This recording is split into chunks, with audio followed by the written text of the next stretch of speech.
Alléluia. Amen. Je rends gloire à Dieu pour la présence du Seigneur Jésus-Christ au milieu de nous, du Saint-Esprit au milieu de nous.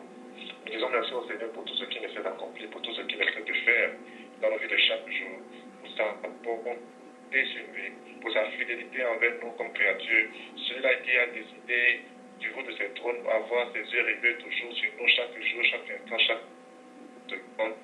Celui-là, le Dieu Tout-Puissant, qui vient traiter avec de la poussière comme nous, en étant fidèles comme pour, avec nous, nous qui sommes des infidèles, nous qui sommes des hypocrites, nous qui ne sommes rien fait de la poussière. Oh notre Seigneur merveilleux, quel amour il est, quelle fidélité il est, quelle bonté il est. Nous lui rendons gloire pour tout ce qu'il essaie de faire. Alléluia.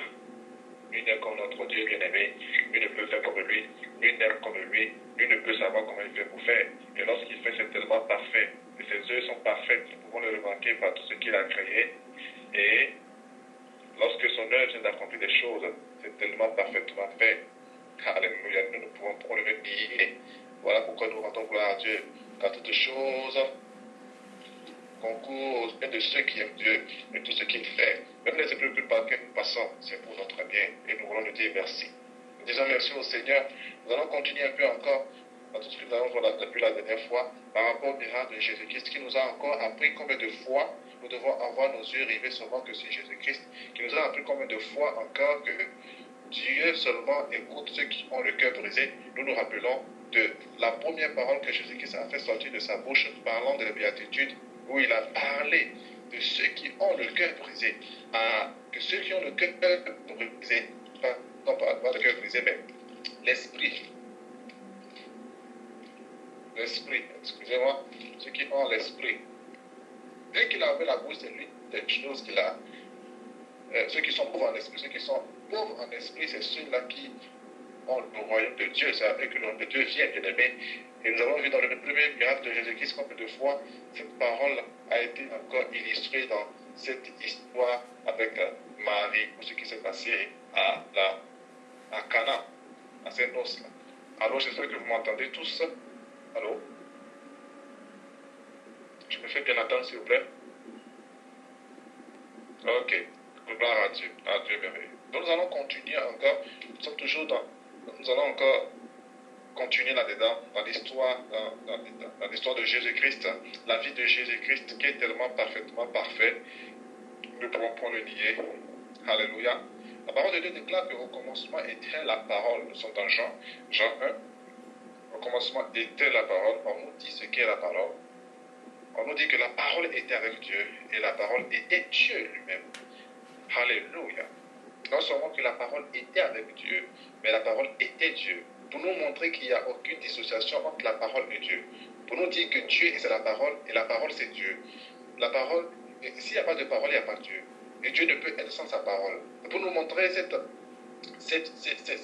union qu'il y a entre la parole et Dieu, ils sont indissociablement indissociables. Donc partout où il n'y a pas parole, nous devons noter qu'il n'y a pas Dieu. Parce qu'il ne peut pas avoir Dieu sans la parole. Les deux marchent de pair.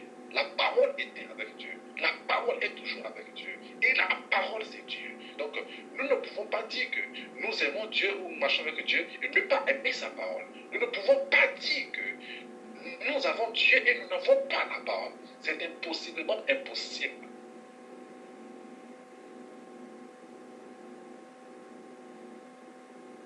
Partout où nous allons, si nous disons que we carry God with us, c'est-à-dire, comment on dit ça en français encore? Partout où nous allons, si nous disons que nous prenons Dieu avec nous, c'est-à-dire que nous avons la parole aussi avec nous. Nous avons aussi la parole à côté de nous. Et nous ne pouvons point aller quelque part sans la parole. Que ce soit au boulot, que ce soit à l'école, que ce soit au marché, que ce soit en avion, dans le train, dans le bateau, dans l'eau, partout, à la maison, à la cuisine, partout ce que je fais. Si je dis que j'ai Dieu et je suis enfant de Dieu, c'est que j'ai la parole à côté de moi. Donc ce qui veut dire que partout que nous allons, bien aimés, nous devons avoir la parole. Parce que c'est lui là, alléluia, qui change nos envies. C'est lui là qui change notre vie. Alléluia. Où il y avait des manquements à une vie abondante. Car ce jour-là, il a dit à la femme samaritaine, je te donnerai une eau, pas n'importe quelle eau, une eau qui fera de toi une vie, alléluia, où l'eau coulera éternellement et ça ne finira point. Et c'est ce qui s'est passé le jour-là aussi, à ce mariage-là. Ceux qui ont l'esprit Christ, alléluia, pauvre en esprit. Cette femme-là était pauvre en esprit. Voilà pourquoi Jésus-Christ a pu donner cela. Donc, partout où nous allons, si nous avons véritablement la parole, c'est que nous avons Dieu avec nous. Et partout où nous allons, si nous disons que nous avons Dieu avec nous, c'est que nous avons la parole avec nous. Alléluia. Elle était au commencement avec Dieu. Oh. Il y a une chose que je me pose, une question que je me pose. Pourquoi on ne dit pas en même temps que, au commencement était Dieu. Ou bien, excusez-moi, au commencement, la parole était Dieu. Mais on nous dit d'abord seulement que la parole, ça vient bien avec parole de Dieu qui nous dit que la parole existait. Au commencement, la parole existait. Donc avant le commencement, alléluia. Ça dit que, je ne sais pas comment expliquer ça, c'est un peu fou à comprendre. On parle d'un commencement. Le commencement, c'est le début de toutes choses. Mais on nous dit qu'avant ce commencement-là, on nous dit, on met était, c'est-à-dire à l'imparfait, donc existait déjà. Donc Dieu existait déjà. Donc la parole est avant toutes choses. Donc la parole est avant nous. Donc il faut que la parole nous défonce avant que nous puissions commencer. Voilà pourquoi il est très important de commencer avec la parole. Voilà pourquoi il est très important que la parole nous défonce, que Dieu nous défonce, que Dieu prenne le contrôle de tout, que Dieu soit au devant de nous pour toutes choses. Parce que qu'est-ce qui se passe? On nous dit après qu'elle était au commencement avec Dieu. On vient répéter, c'est pas une répétition qu'on a fait au verset 1, mais on vient encore répéter qu'elle était au commencement avec Dieu. Ça veut dire qu'elle a commencé avec Dieu. La parole commence avec Dieu.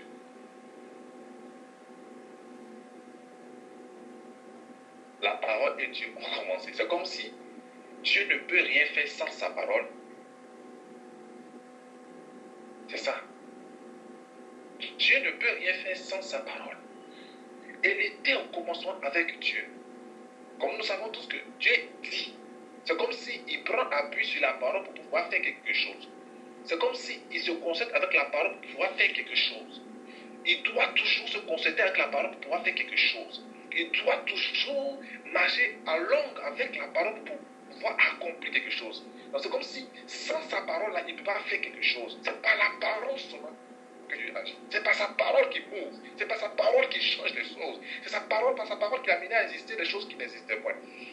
C'est comme un professeur qui ne peut pas enseigner sans la craie. Il doit toujours écrire. Un cultivateur sans cerveau.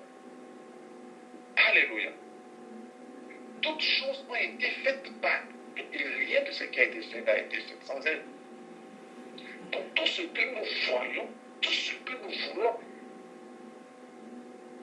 everything that we want to be by the word, qu'est-ce que nous voulons que cela puisse arriver, que cela puisse être, voilà, que cela puisse prendre forme, voilà, c'est par la parole. Tout prend forme par la parole, tout vient à être par la parole, tout prend vie par la parole. Rien n'a été fait sans la parole. Alléluia. Journée ne peut être faite sans la parole. Je ne peux être sans la parole. C'est la parole qui me fait. Alléluia.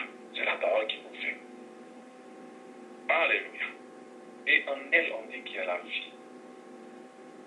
La vie qui est la lumière des hommes. Bien aimés, la lumière est très importante. Lorsque nous roulons par exemple à moto, en voiture, comment pouvons-nous faire savoir que devant nous il y a un trou? Comment pouvons-nous faire savoir qu'il y a un obstacle devant nous? Nous ne pourrons jamais savoir qu'il y a un obstacle devant nous. Nous ne pourrons jamais connaître le chemin qu'il faut emprunter pour aller au point où nous voulons aller s'il n'y a pas la lumière. bien. Nous allons tourner en rond. Nous allons cogner des obstacles. Nous allons rencontrer des choses que nous ne pouvons pas voir. Et la lumière seule, la bien-aimée, la lumière seule qui nous fait voir beaucoup de choses, la lumière seule qui nous fait voir les obstacles pour que nous puissions les éviter. Nous pouvons remarquer dans la voiture. Dans la voiture, il y a des lumières qu'on appelle phares et du code phare. C'est-à-dire qu'il y a des phares, ça projette, il y a des phares qui projettent, qui vont très loin, il y a des phares qui projettent seulement, pas trop loin, juste à côté, pour voir les obstacles. Donc, tout ça, là, la lumière nous prévient. Et nous remarquons que la lumière n'est pas derrière l'homme, mais la lumière est devant l'homme. La lumière est devant pour que cela puisse te montrer, afin que tu puisses voir, afin que tu puisses voir et savoir qu'est-ce qu'il y a devant, afin que tu puisses discerner. Parce que c'est la lumière qui t'amène à discerner, parce que c'est la lumière qui t'amène à voir. Et éviter les obstacles. Éviter les obstacles. C'est la lumière qui nous permet de voir, de comprendre, bien aimé. Si je suis dans l'obscurité, même si mon frère Thiro vient me donc la nuit et il n'y a pas la lumière, je ne pourrais savoir que c'est le frère Thiro, à moins qu'il parle. S'il ne parle pas, je ne pourrais pas savoir que c'est le frère Thiro qui est devant moi. Parce que je suis dans l'obscurité. Et c'est ainsi que plusieurs personnes bien aimées sont en train de souffrir pour commencer à pas la lumière. Ils tournent en rond. Peut-être qu'ils sont dans un trou, ils ne savent même pas, parce qu'ils n'ont pas la lumière pour pouvoir discerner. Mais donc, ils sont tombés dans un trou, ils ne savent même pas qu'ils sont dans un trou. Ils tournent en rond sans pouvoir atteindre le but auquel ils doivent atteindre. Voilà pourquoi d'autres sont dégoûtés de leur vie, parce qu'ils pensent que tout tourne en rond, rien n'est neuf. Ils pensent que rien ne peut venir demain. Bien aimé. Voilà pourquoi la parole de Dieu déclare que celui qui met sa confiance dans l'homme, celui qui met la confiance dans la chair, il n'a pas de lumière. On dit quoi? Il n'aperçoit point venir le bonheur. Dans Jérémie 17,5. Il n'aperçoit point venir le bonheur, bien aimé. Alléluia. Mais celui qui met sa confiance en Dieu l'Éternel, celui qui a appris comme Jésus-Christ, il a la lumière. Et lui, on dit qu'il n'aperçoit point venir la chaleur. Alléluia. Gloire à Dieu. Bien aimé, la lumière nous donne la capacité de voir. Alléluia. Amen. Et nous voyons des choses que les autres ne peuvent pas voir. Nous voyons des choses que d'autres personnes ne peuvent pas voir, bien aimé. Ils ne peuvent pas discerner. Lorsque je lis ma Bible et je remarque dans Jean, bien aimé, nous sommes toujours dans Jean 1, où Jean-Baptiste dit que lui, il a vu l'Esprit descendre sous forme de colombe, bien aimé. Alléluia. Personne n'a vu l'Esprit, mais les gens ont vu la colombe. Mais lui, il a vu l'Esprit. Il a quel lieu pour pouvoir voir l'Esprit? Parce qu'on ne voit pas l'Esprit. Alléluia. On ne peut pas voir l'Esprit. Quel lieu Jean-Baptiste a eu afin de pouvoir voir l'Esprit descendre sous forme de colombe? Les gens autour ont vu la colombe, mais les gens n'ont pas su ce que c'est. Alléluia. Parce que toute chose, si ça était en une forme, mais derrière se cache quelque chose. Lui, il a vu l'Esprit. Oh, je suis dans Jérémie. Pardon, pas dans Jérémie, Jean 1, verset 32. Je ne le connaissais pas, verset 31. Je ne le connaissais pas. Mais c'est afin qu'il fût manifesté à Israël que je suis venu baptiser tout. Il ne connaissait pas. Bien aimé, c'est par la lumière que nous pouvons connaître des choses. Jean-Baptiste ne connaissait pas Jésus. Jean-Baptiste ne le connaissait pas. Alléluia. Wow. Que Dieu nous donne les yeux de Jean-Baptiste. Alléluia. Jean-Baptiste ne le connaissait pas. Mais il y a des gens que tu ne connais pas. Mais lorsque tu les vois, c'est comme si tu vois quelque chose qui t'attire à cette personne-là. C'est comme si Dieu t'avait déjà parlé de lui, quelque chose comme ça. Parce que des fois, je me rappelle quand le frère Thierry était en Inde ici. Des fois, lorsque nous sommes en train de passer des moments, il dit, on dirait que j'avais déjà vu ces moments-là dans un de mes rêves. C'est comme si c'est un rappel même que ce qui se passe là. Il dit, waouh. Bien aimé, Jean-Baptiste ne connaissait pas. Aujourd'hui, il y a beaucoup d'économistes, les analystes font des forecasts, ils font des prévisions sur l'économie, sur des choses, mais ils ne savent pas ce qui arrive demain. Même la météo. Parce que le lendemain, même, des fois, il y a un changement de météo comme ça sans qu'ils ne comprennent. Alléluia. Jean-Baptiste, verset 32, j'ai vu l'Esprit, bien aimé, c'est bien écrit, je ne sais pas si c'est écrit comme ça chez vous. J'ai vu l'Esprit descendre du ciel comme une colombe s'arrêter sur lui. lui, il a vu l'esprit. Ouais, c'est pas petit là, comme les Ivoiriens disent.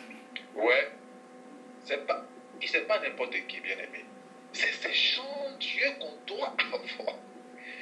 Hey, c'est ces gens Dieu que nous devons avoir. Et pour avoir ces gens Dieu bien aimé, c'est la lumière qu'il nous faut. Alléluia. C'est celui-là, ceux-là seulement, qui sont pauvres dans l'esprit. Ceux-là seulement, they rely on Jesus Christ only. They do not have their will. They rely everything on God. Comme on se sent, nous avons prié. Que nous regardons seulement car Dieu a déjà vécu pour nous. C'est-à-dire, nous avons pour appui Dieu et Dieu seul par notre sagesse, par nous-mêmes.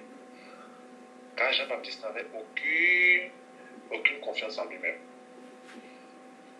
Jean-Baptiste n'avait aucune confiance en lui-même, excusez-moi. Excusez-moi. Il n'avait aucune force en lui-même.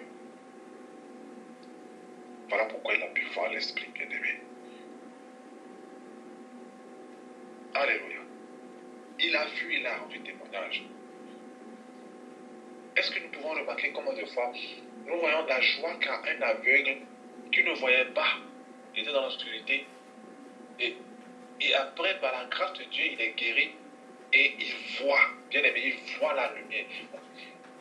Des fois, le jour, la joie qu'il anime, je n'avais pas comment, on ne sait pas comment, la joie de Bartimée, on ne peut pas la définir, quoi. La joie que Bartimée a eue lorsqu'il a commencé par voir, ce qu'il a ressenti, bien aimé, c'est vraiment quelque chose de grand. Maintenant, imaginez, nous qui avons déjà des yeux physiques, nous voyons, mais Dieu nous donne la capacité de voir above all these kind of things, de voir plus des choses que l'homme ne peut pas voir, de voir l'esprit, bien aimé. Waouh! Ça là, même les casques virtuels qui sont en train de faire actuellement ne peuvent pas voir ce genre de choses. Même les lunettes Android 3D qu'on est en train de faire actuellement, les lunettes Google ne peuvent pas voir ce genre de choses, bien aimé. Alléluia. Ils peuvent faire des applications. On ne peut pas voir, ces applications ne peuvent pas voir l'esprit. Mais seul celui-là qui s'appuie seulement sur Jésus-Christ peut voir ce genre de choses, bien aimé. Amen. J'aime bien Jean-Baptiste. Et lorsqu'il voit, il témoigne, bien aimé. Il ne se tait pas. Car la parole de Dieu déclare qu'ils ont vécu à cause du sang de l'agneau, mais à cause de la parole de leur témoignage. Témoigne. Le témoignage. Jean-Baptiste a témoigné. Voilà pourquoi la parole de Dieu déclare, lorsque nous continuons l'histoire, on dit le lendemain, Jean était encore assis. Alléluia. Et ayant regardé Jésus qui passait, il dit, voilà l'agneau de Dieu. Oh, bien aimé. Il est en train de témoigner devant tout le monde.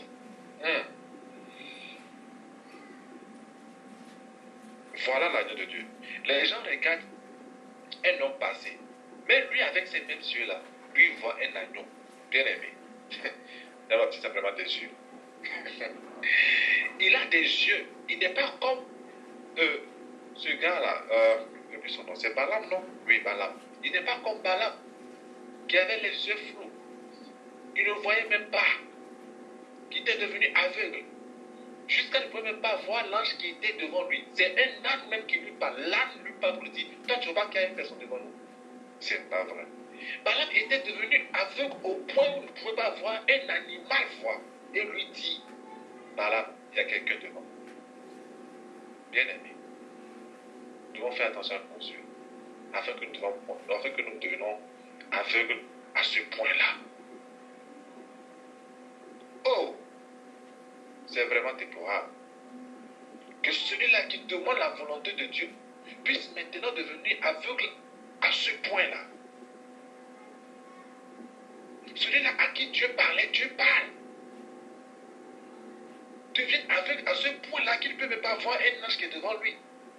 Et c'est un animal qui voit et lui parle et lui dit, oh, par là, il y a quelqu'un devant nous. Avec l'épée. Nous devons tellement faire attention, bien aimés, pour que la lumière que nous avons reçue ne s'éteigne point.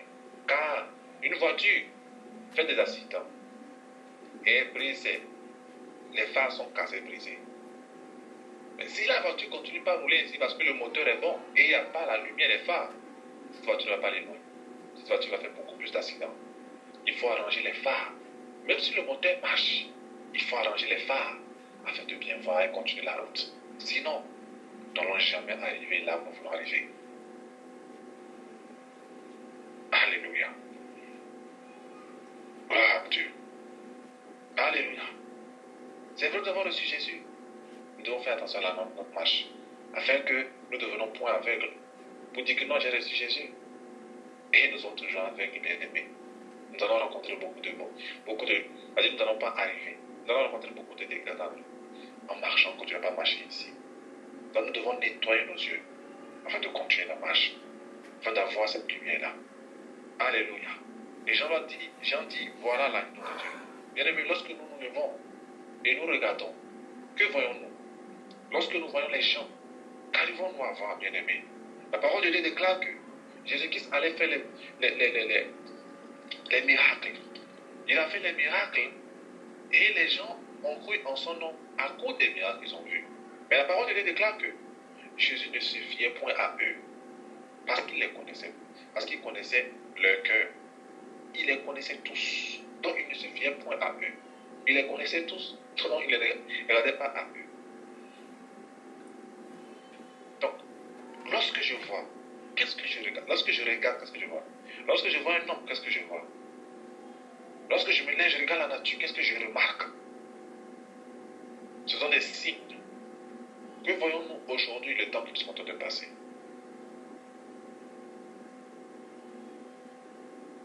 Que voyons-nous avec nos yeux?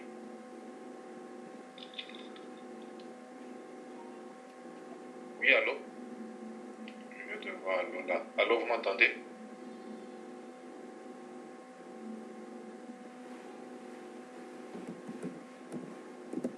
Ok. Apparemment, le frère Paul est disconnecté. Il est déconnecté. Nous prions à celui qui a lancé l'appel de pouvoir ajouter le frère Paul qui est déconnecté dans l'appel.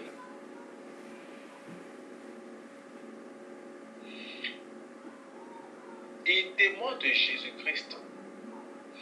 Pourquoi il témoigne de Jésus-Christ? Il témoigne de Jésus-Christ parce qu'il veut montrer que c'est Jésus-Christ qui vous suit. Il témoigne de Jésus-Christ pour amener les gens à suivre Jésus-Christ. Il témoigne de Jésus-Christ pour amener les gens à avoir confiance en Jésus-Christ, pas en lui. Il témoigne de Jésus-Christ pour que les gens puissent avoir les yeux rivés sur Jésus et non sur lui. Il témoigne de Jésus-Christ pour montrer que ce n'est pas par lui, ce n'est pas par sa force, ce n'est pas par son intelligence, mais c'est par lui. C'est lui-là qui est le chemin. C'est lui-là qui est la vie. C'est lui-là qui est celui-là qu'on doit suivre. C'est lui avec lui on doit marcher. Parce que la suite de l'histoire, c'est que quoi? La suite de l'histoire, que celui qui a lancé puisse souffler un peu afin que le frère Paul écoute, entende. Merci bien. La suite de l'histoire, c'est que quoi? On dit les deux disciples. Les deux disciples entendirent prononcer ces paroles et ils suivaient Jésus. Voilà ce qu'ils devront faire. Voilà ce que Jean-Baptiste a fait. Il a témoigné afin d'amener les gens à suivre Jésus-Christ. Ils ont entendu et ils ont suivi Jésus-Christ. C'est lui seul on doit suivre, bien aimé. On ne témoigne pas de Jésus pour que les gens puissent avoir confiance en nous. Parce que ce qui est très intéressant, Isaïe Jean-Baptiste. Jean-Baptiste n'a pas retenu ses disciples. Jean-Baptiste n'a pas dit, hey, vous allez où? Parce qu'aujourd'hui, plein de personnes sont en train de retenir les disciples. Voilà pourquoi Jésus disait, malheur à vous pharisiens, vous fermez la porte à ceux qui veulent entrer dans le royaume des cieux. Vous fermez la porte, vous tenez la clé et vous-même vous ne rentrez pas. Aujourd'hui, les gens sont en train de bloquer les gens à pouvoir aller à Jésus-Christ. Aujourd'hui, il y a des gens qui retiennent, les serviteurs de Dieu qui retiennent captifs des gens qui veulent aller à Jésus-Christ.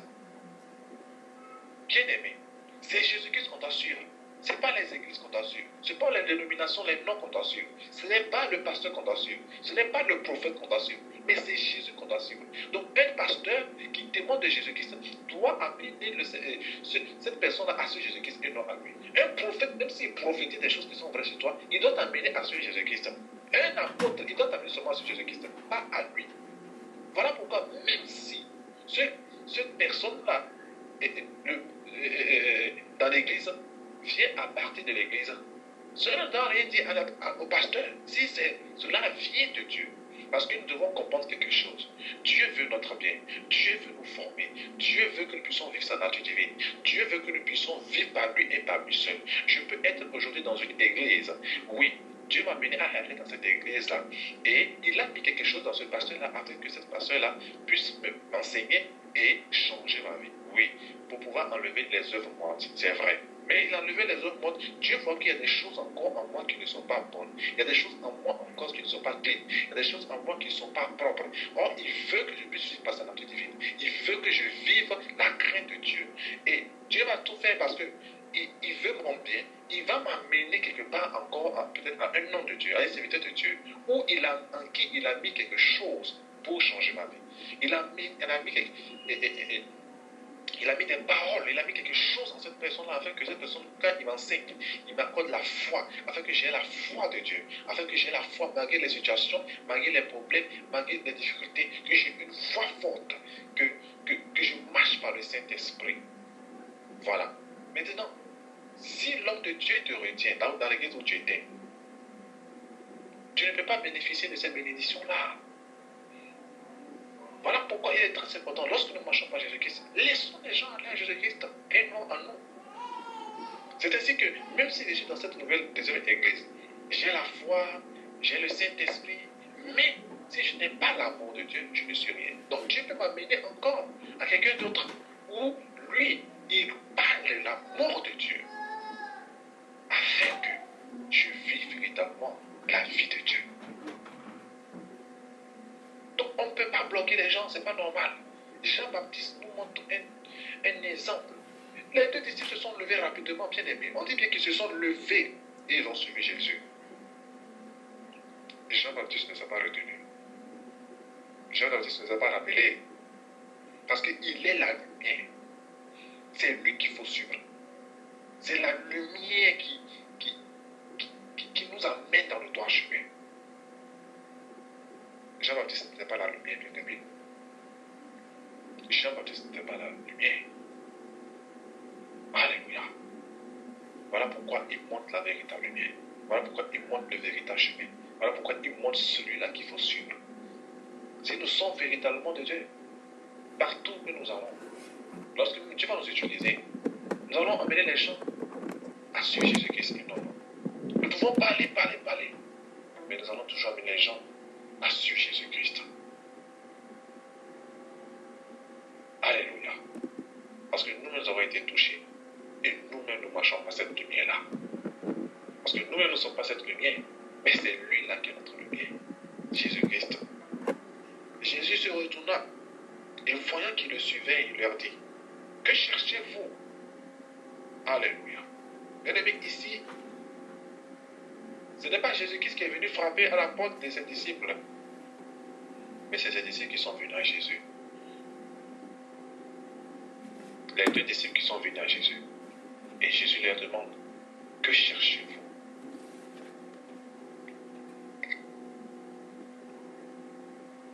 Il lui répondit, Rabbi, ce qui signifie maître, où demeures-tu? Alléluia. Bien-aimé, est-ce que nous allons à Jésus-Christ nous cherchons Jésus-Christ pour qu'il puisse me donner un bon mariage? Est-ce que je cherche Jésus-Christ pour qu'il me donne du boulot, de l'argent, une bonne vie? Est-ce que je cherche Jésus-Christ? Pourquoi est-ce que je cherche Jésus-Christ? Pour quel but je vais à Jésus-Christ? Quelle est la raison qui m'amène à Jésus-Christ? Parce que ici, ce n'est pas Jésus-Christ qui est venu à eux, bien-aimés. Ce n'est pas Jésus-Christ qui est venu frapper à la porte. Jean-Baptiste les a montré le chemin. Ils sont allés dans le chemin. Ils sont allés vers l'agneau de Dieu. Mais l'agneau de Dieu se retourne et demande, que cherches-tu? Que cherchez-vous?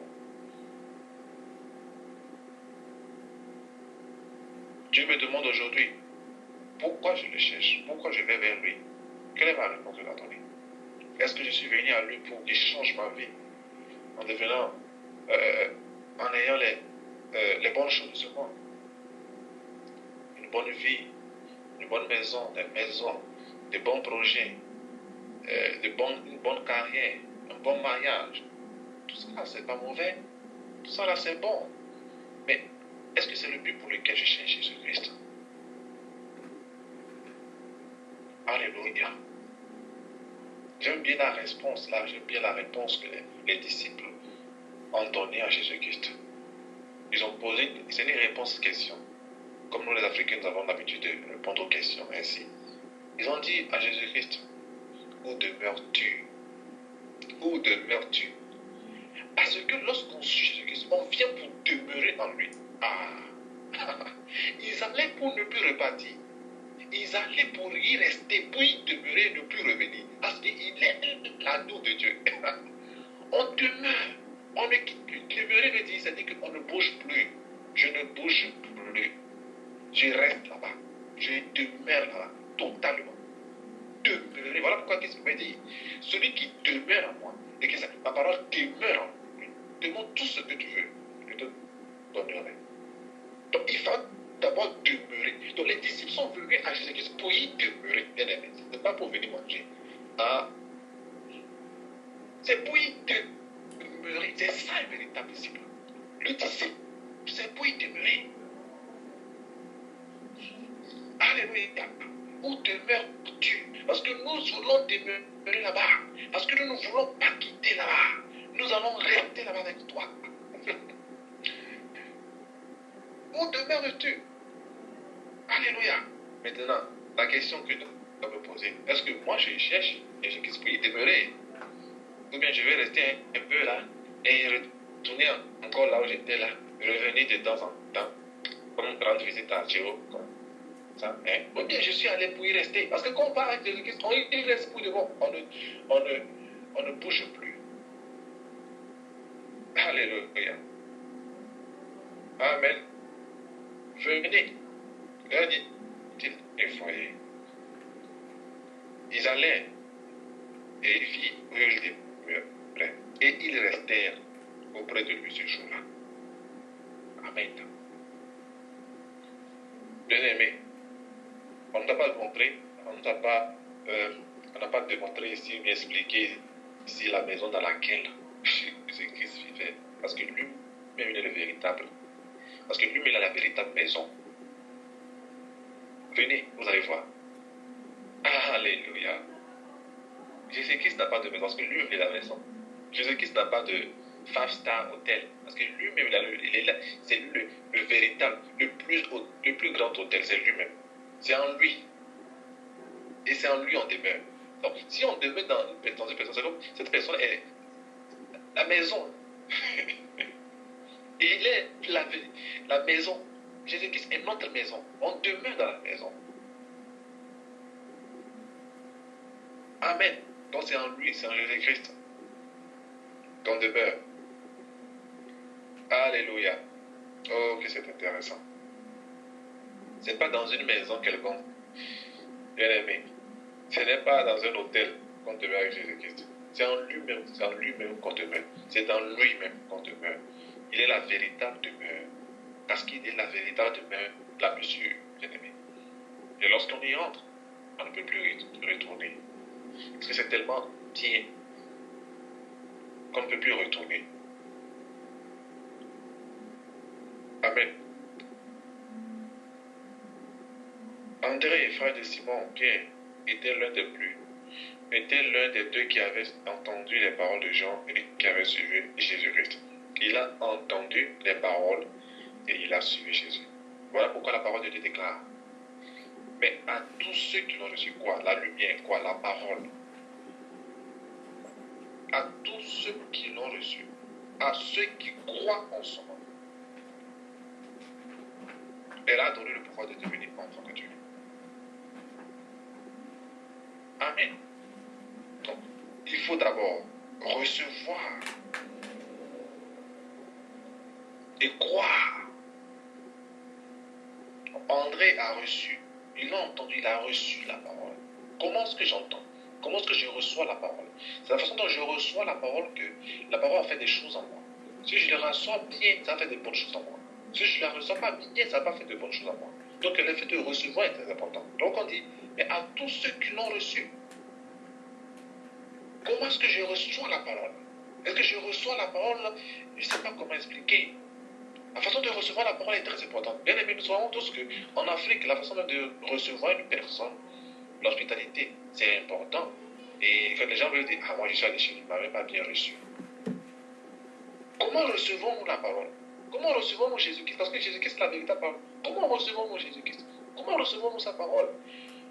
C'est lorsque nous recevons correctement la parole, bien aimé. Parce qu'on a d'abord, à tous ceux qui l'ont reçu, virgule. Donc il faut d'abord bien la recevoir, virgule. Hein? Il faut que je reçoive bien la parole. À tous ceux qui l'ont reçu. Bien aimé, une femme ne peut pas faire un enfant si elle ne reçoit pas de l'homme, de son homme. d'un homme. Elle ne peut jamais faire un enfant. Donc c'est lorsque la femme reçoit de l'homme. Alléluia. C'est lorsqu'elle reçoit de l'homme que maintenant, il y a ce fruit-là. Il y a le bébé qui va venir après. Il y a un processus qui doit se passer pour donner un enfant de Dieu. C'est la même chose avec nous aussi. Est-ce que nous recevons la parole? Parce que lorsque nous allons recevoir la parole, il y aura quelque chose qui va se faire. Il y a quelque chose qui va se transformer. C'est pourquoi on dit devenir. Parce qu'on croit. Lorsqu'on a reçu, c'est qu'on a cru. La femme ne peut pas recevoir, aller jusqu'à recevoir si elle n'a pas accepté l'homme, croire en lui et recevoir véritablement le spermatozoïde de son homme-là. Donc, lorsque nous recevons de Dieu, nous croyons en Dieu, il y a un processus qui se passe. Il y a un devenir. Or, le devenir, comme nous étions en train de voir la dernière fois, c'est tout un processus. C'est une transformation afin que nous puissions devenir enfants de Dieu. Et c'est la transformation-là qui se passe afin de devenir enfant de Dieu. Et c'est la transformation-là qui se passe aussi dans le ventre de la mère, afin que l'enfant, cet embryon-là devienne un enfant. Alléluia. André a reçu, André a entendu, et il a suivi Jésus-Christ. Mais ces paroles sont venues de qui? De Jean, qui a montré le chemin, qui a montré la vie de Dieu. Donc, quelles sortes de paroles je donne aux gens afin qu'ils puissent suivre Jésus-Christ?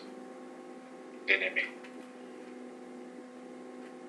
Jean avait sorti de véritables paroles.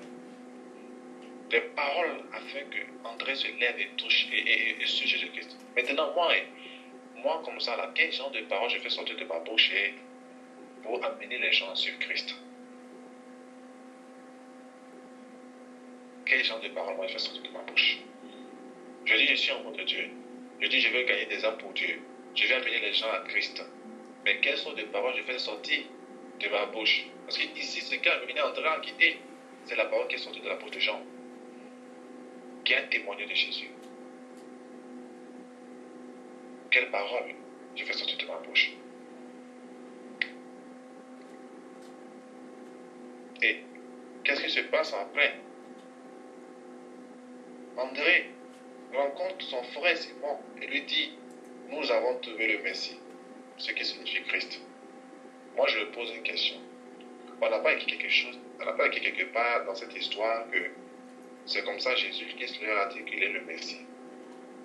Mais comment est-ce que André a fait pour savoir que c'est lui le Messie?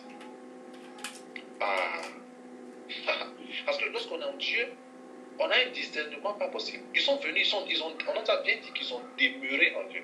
Ils sont allés, ils ont demandé où demeures-tu? Ils sont allés demeurer avec lui, rester auprès de Jésus-Christ. Ah, auprès de Jésus-Christ, on a des révélations pas possibles.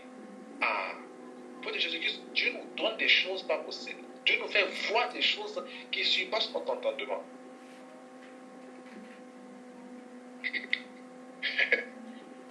André dit à son frère Simon, nous avons trouvé le Messie, ce qui signifie Christ. Bien aimé, c'est en Dieu seul qu'on peut voir notre avenir. C'est en Dieu seul qu'on peut voir devant. C'est en Dieu seul qu'on peut discerner. C'est en Dieu seul qu'on peut voir des choses qui surpassent l'entendement, l'intelligence, la science des hommes. Et lorsque tu parles, lorsque tu le diras, les gens ne pourront pas comprendre, les gens ne pourront pas te comprendre, ils te prendront pour un fou. C'est normal, parce que la parole de Dieu déclare quoi? C'est des choses qui rendent fou l'entendement humain. C'est des choses qui rendent fou la sagesse des hommes. C'est des choses qui ne sont pas montées dans le cœur de l'homme, ni dans l'oreille de l'homme. Qui a dit à André que c'est le Messie?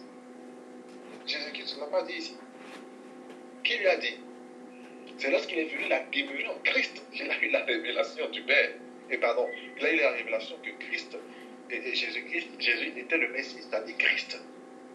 Maintenant, moi, lorsque je demeure auprès du Père, quelle est la révélation que moi je reçois de Dieu? Que c'est un cache-monnaie seulement? C'est un régleur de problèmes? Ou bien c'est un faiseur de magie? Ou bien quoi? Quelle est la révélation que j'ai auprès de Dieu? Lorsque je vais auprès de Dieu. Alléluia. Il le conduisit vers Jésus-Christ. Lorsque c'est André qui conduit Pierre, hein? C'est André qui conduit Pierre à Jésus. C'est André qui conduit Pierre à Jésus. Conduisons nos frères à Jésus, bien-aimés. Conduisons nos frères vers Jésus. Faisons tout pour conduire nos frères à Jésus. Jésus l'ayant regardé dit, tu es Simon, fils de Jonas.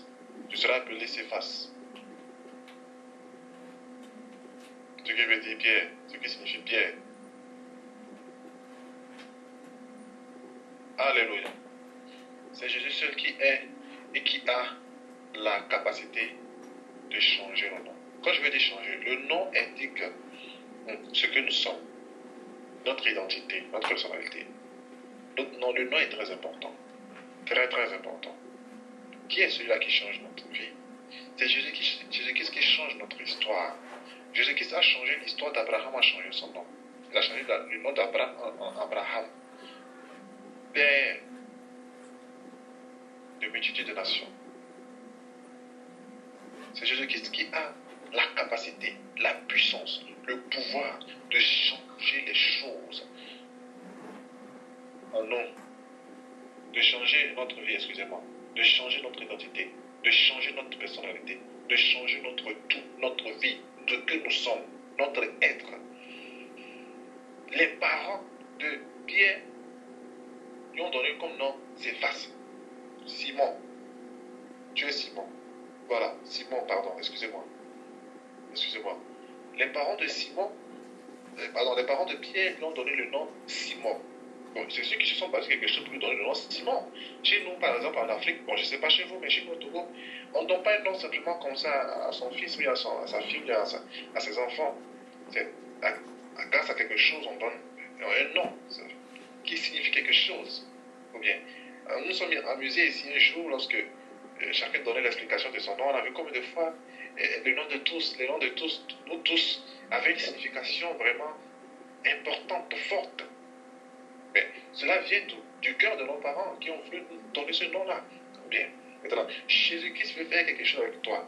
Jésus-Christ veut faire quelque chose avec moi. Jésus-Christ veut écrire ton histoire. Car c'est lui seul qui peut écrire ton histoire. Car c'est lui seul qui peut écrire ta vie. Ah, lorsqu'il veut commencer par écrire ta vie, c'est lui qui peut changer ton nom. Personne d'autre ne peut changer notre nom si ce n'est pas Jésus-Christ. Et Jésus l'a fait ici. Il a appelé Céphas Pierre. Donc, Jésus a un but dans notre vie. Il a un objectif très bon pour notre vie. Voilà pourquoi la parole de Dieu déclare que Dieu a des projets de bonheur pour notre vie. Des projets de paix et de bonne espérance, bien-aimés, dans notre vie. Et pour cela, c'est lui ce qui change notre vie. Et il change notre nom. Parce que le nom indique quelque chose. Alléluia. La lumière. La lumière qui brille dans notre vie pour changer notre histoire, pour changer notre vie, pour changer notre nom. Alléluia. Que cette lumière-là fasse partie de notre vie. Que cette parole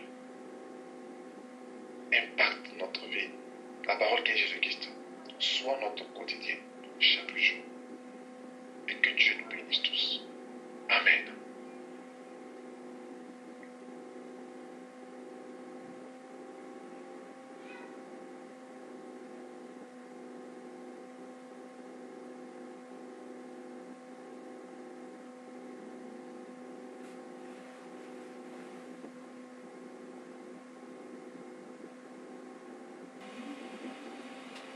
Donc, il peut marcher vers un trou et être à l'aise seulement parce qu'il ne voit pas là où il part.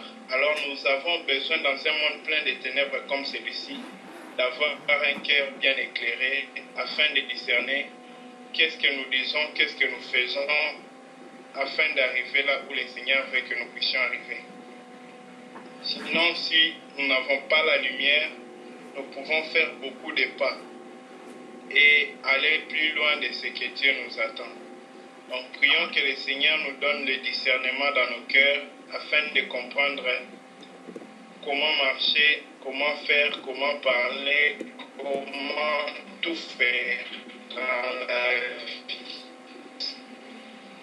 Oui, bien aimé, si à faire un ajout ou une question,